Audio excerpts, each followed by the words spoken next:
ધોરણ 6 વિષય ગણિત પ્રકરણ 4 ભૂમિતિના પાયાના ખ્યાલો.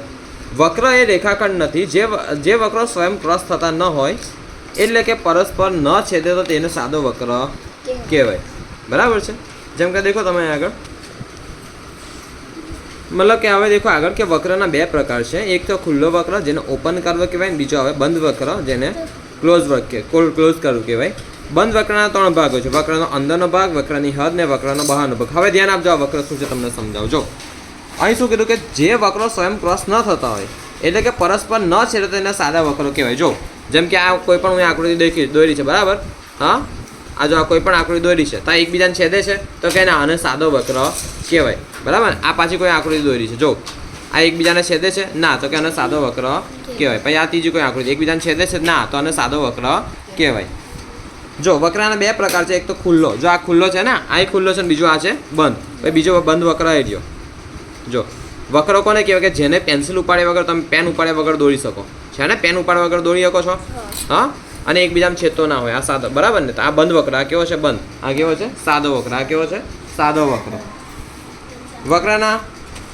બંધ વક્રના ત્રણ ભાગ હોય છે: વક્રનો અંદરનો ભાગ, વક્રની હદ ને વક્રનો બહારનો ભાગ. જો આ બંધ વક્ર છે, આ બંને બંધ વક્ર છે, તેમાં વક્રનો અંદરનો ભાગ આ કયો થયો? વક્રનો આટલો ભાગ કયો થયો? આ વક્રનો અંદરનો ભાગ. પછી આ જે આ દેખાય છે ને બોર્ડર, આ બોર્ડર દેખાય ને તો વક્રની હદ કહેવાય. વક્રની શું કહેવાય?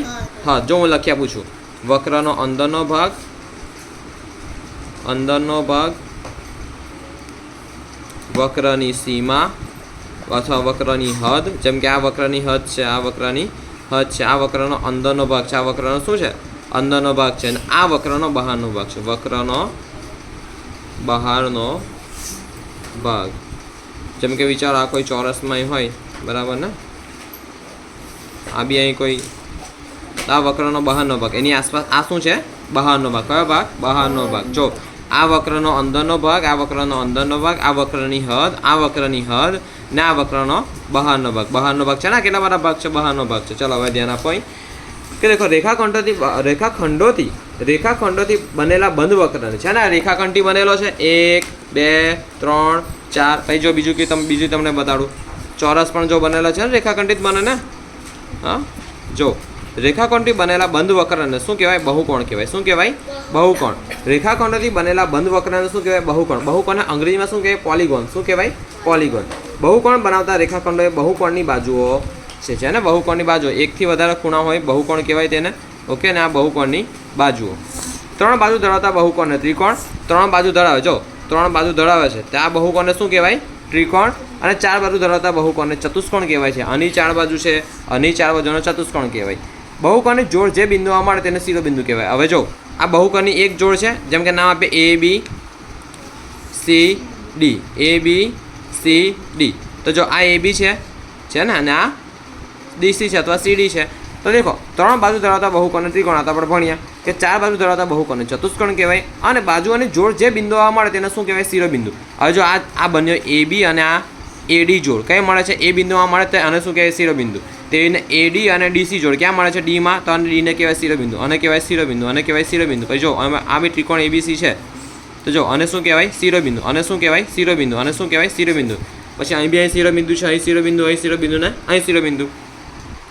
ત્રિકોણ સિવાયના બહુકોણમાં સામસામેના શિરોબિંદુને જોડતો રેખાખંડ બહુકોણનો વિકર્ણ છે. ત્રિકોણ સિવાયના બહુકોણમાં સામસામેના શિરોબિંદુને જોડતો રેખાખંડ બહુકોણનો વિકર્ણ છે. મતલબ કે દેખો સામસામેના શિરોબિંદુ, જો ત્રિકોણમાં તો સામસામેના શિરોબિંદુ કોઈ નથી છે ને, તો અહીં દેખો ત્રિકોણમાં, આ ચોરસમાં દેખો છે ને, સામસામેના શિરોબિંદુને જોડે છે.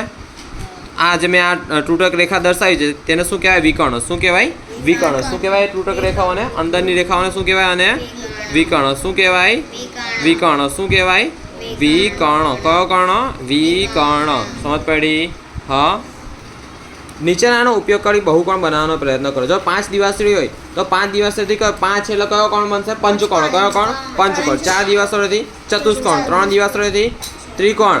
2 દિવાસળીથી કોઈ નહીં. 2 દિવાસળીથી કોઈ નહીં. કેમ? તો કે બહુકોણ કઈ આકૃતિ છે? બંધ આકૃતિ છે. જે રેખાખંડની જો આપણે ચાલુ કરીએ એ તમને બતાવું. જો 5 થી કયો કોણ બને? પંચકોણ. કઈ બને? પંચકોણ. કયું બને? પંચકોણ. 1 2 3 4 5. 4 થી કયો બને? ચતુષ્કોણ. કયો બને? ચતુષ્કોણ. ત્રણ બાજુ ધરાવતી શું બને? ત્રિકોણ. શું બને?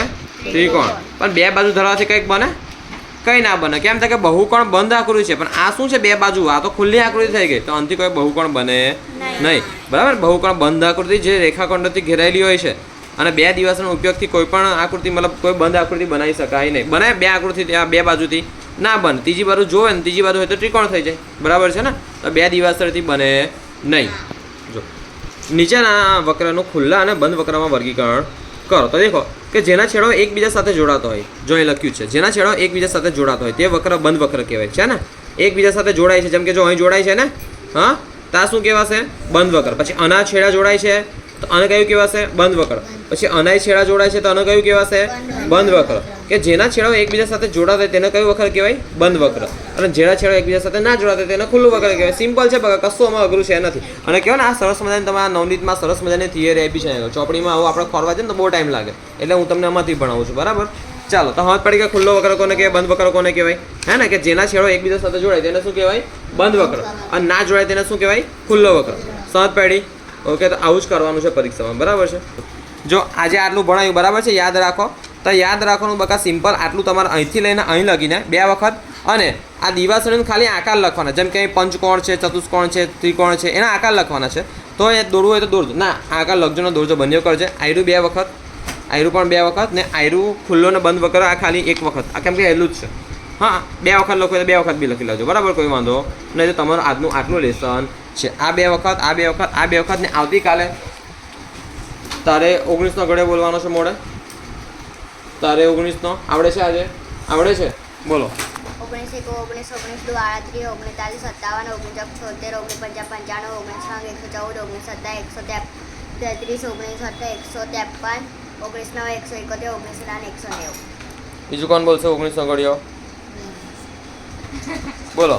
19 1 19 19 2 38 19 40 57 19 54 19 55 114 19 17 133 19 સત્તા 133 ઓકે. 152 19 9 171 19 19